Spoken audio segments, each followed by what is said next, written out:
Hi ಎಲ್ರಿಗೂ ನಮಸ್ಕಾರ. ನನಗೆ ಈ ರೀತಿ ಫ್ಲವರ್ನ ಡೆಕೋರೇಷನ್ ಮಾಡೋದು, ಮನೆಯನ್ನು ಆರ್ಗನೈಸ್ ಮಾಡೋದು ಅಂದರೆ ನಂಗೆ ಸಿಕ್ಕಾಬಿಟ್ಟೆ ಇಷ್ಟ. ತುಂಬ ಇಷ್ಟ. ನಮ್ಮ ಯಜಮಾನರು ಬೈತಾ ಇರ್ತಾರೆ, ನಿನ್ಗೆ ಎಷ್ಟು ಹೂವು ತಂದ್ಕೊಡೋದು ಅಂತ.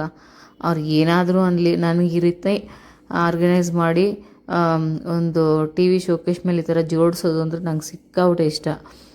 ನಾನು ಕೂಡ ಇನ್ಸ್ಟಾಗ್ರಾಮ್ನಲ್ಲಿ ಸ್ಕ್ರೋಲ್ ಮಾಡಬೇಕಾದ್ರೆ ಯಾವುದ್ಯಾವುದೋ ವಿಲೇಜ್ ಡೆಕೋರೇಟ್ ಅಂತೆ, ಅದು ಯಾವುದ್ಯಾವ್ದ್ರಲ್ಲೋ ಪರ್ಚೇಸ್ ಮಾಡೋದು.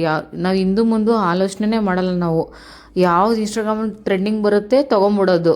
ಅದು ವರ್ತ್ ಇದೆಯಾ, ಅದು ತೊಗೊಂಡ್ರೆ ನಾವು ಕೊಡೋ ದುಡ್ಡಿಗೆ ಅದು ಬಾಳಿಕೆ ಬರುತ್ತಾ, ಏನೂ ನೋಡಲ್ಲ ಫ್ರೆಂಡ್ಸ್. ನಾವು ಒಂದು ಟ್ರೆಂಡಿಂಗ್ ಬಂತು ತೊಗೊಂಬಿಡೋದು. ಅದು ವರ್ತ್ ಇದೆಯಾ, ಅದು ಕ್ವಾಲಿಟಿ ಇರುತ್ತಾ, ಅದು ಎಷ್ಟು ದಿನ ಬಾಳಿಕೆ ಬರುತ್ತೆ, ನಾವು ಏನೂ ನೋಡಲ್ಲ.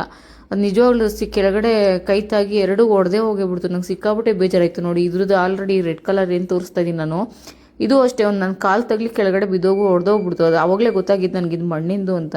ಇದ್ರ ಬಗ್ಗೆ ಒಂದು ವೀಡಿಯೋ ಮಾಡೋಣ ಅಂದ್ಕೊಂಡೆ. ಸುಮ್ಮನೆ ಯಾಕೆ ಬೇರೆಯವ್ರ ವ್ಯಾಪಾರದ ಮೇಲೆ ಹೊಟ್ಟೆ ಮೇಲೆ ಹೊಡಿಬೇಕು ಅಂದ್ಬಿಟ್ಟು ನಾನು ಸುಮ್ಮನೆ ಆಗಿಬಿಟ್ಟೆ.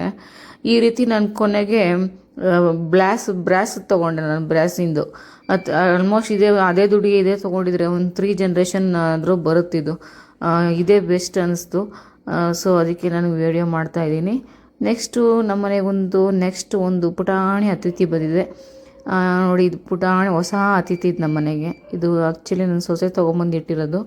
ಇನ್ನೂ ಒಂದು 2 ಕಲರಲ್ಲ, ಎಲ್ಲ ಗೋಲ್ಡ್ ಫಿಶೇ ಬಿಡಬೇಕು ಅಂದ್ಕೊಂಡಿದ್ದೀನಿ. ಇದು ತಪ್ಪೋ ಸರಿನೋ ಗೊತ್ತಿಲ್ಲ. ನೆಕ್ಸ್ಟ್ ವಿಡಿಯೋದಲ್ಲಿ ಸಿಗ್ತೀನಿ. Thank you.